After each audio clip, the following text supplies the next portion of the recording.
Hi, today on Inspiration, we're at the Good Food and Wine Show with Naomi Crisante, food consultant and cheese educator. Thank you so much for joining us. Thanks, Katrina. It's always a pleasure. So what are the principles of cheese? Well, you know, cheese is actually a really big area, and I think the fun thing about cheese is that you're always learning. But when I'm teaching people about it, I try to take them through the fresh cheeses, the soft cheeses, through the bries and camemberts, the eye cheeses like Swiss styles, cheddars, wash wines, and then blues. So in one of my classes, they get to taste a little bit of everything, and then also introduce some wine, some beer, and what I love in particular is matching different accompaniments and gorgeous flavours to create a real magic in the mouth.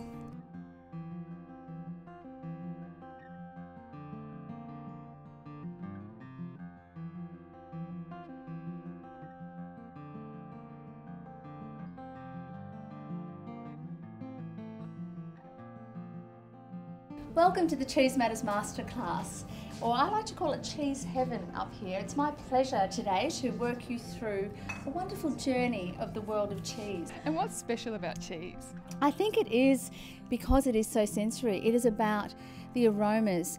When you touch it, you know, different cheeses have got different textures. It's the flavour on your tongue, the after flavours. And then when you start to, you know, everyone loves cheese. They just go, oh, cheese, I love cheese, I love cheese. You don't really say the same thing about broccoli, do you? And there's something for everyone. There's fresh and mild, or there's big, bold and punchy, depending on what you like. So, can you please take us through some of the cheeses you talk about in your masterclasses and how they match? I know you have a wheel. Yeah. Can you please just go through that with us? Yeah, so we use the Cheese Matters wheel to guide people through, and that's a placemat that they work through. But we'd start with something like a Persian feta, which is a beautiful sort of fresh, soft, unripened cheese. And I love to serve that with a little bit of dukkha sprinkled on top, and it's matched with a light, fresh wine, something like a sparkling. We're using Crozer non-vintage sparkling for that particular match. It's a lovely way to start a meal or a party with that little bit of fresh creaminess.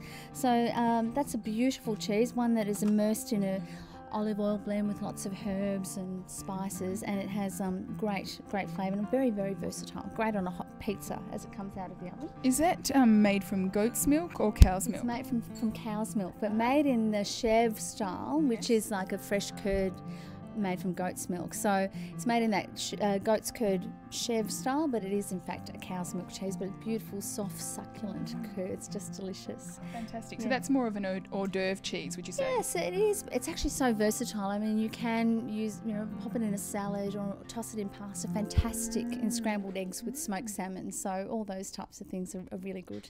And then we move on to the land of brie and camembert, the wonderful world of soft white cheese, where you have beautiful cheeses like the Tasmanian Heritage range. This is the signature camembert. Have a feel of it. It's lovely and soft and ripe because it is close to the best before date. And inside, when you cut it, it's sort of almost custardy and gooey and just finger licking good. And this is a triple cream cheese, which is also beautiful and rich and buttery and lovely, served with a beetroot relish, which is what I serve it with. Yeah, delicious. Yeah. And I always tend to choose something like a sweet dessert wine, like a botrytis Riesling, because it just, you can't beat it. It just is beautiful with brie, camembert, works with the cheddar, and it's great with blue cheese.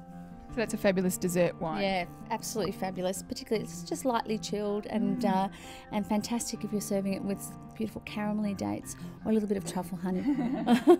So can you tell us a bit about some of the other cheeses you have here? Yeah, so I also have a Swiss style cheese. It's actually Tasmanian Heritage St Clair, which is an eye cheese. It's the one with holes in it. It's my favourite. Yeah, and it's got that beautiful sweet nutty flavour. It's fantastic with cornichons or with pecan nuts, and served with a rye bread and a nice beer. So the sort of beer that I would serve that with is something like an ale. This is James Squire's Amber Ale, because it has got a sweet nuttiness to it as well, just a really lovely complement. So we really try to teach people to look for a complement, a contrast or a clash when it comes to matching those three things in your mouth.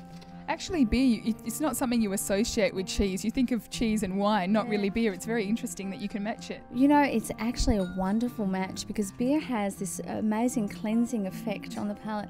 And when you combine those two things in your mouth and you form a sauce in your mouth, it's terribly Moorish. Even though I was never a beer drinker, I really love it now. I really love it, particularly when it's partnered with cheese. Maybe you can turn me too. Yeah, I will. If there's one piece of advice you would give anyone that's serving cheese or keeping cheese or preparing cheese, what would it be? Look, it's really to remember the 3 R's. You need to serve it ripe and at room temperature, and then it's ready to eat. Right? So very important. If it's ripe, it needs to be close to the best before date, particularly soft cheeses.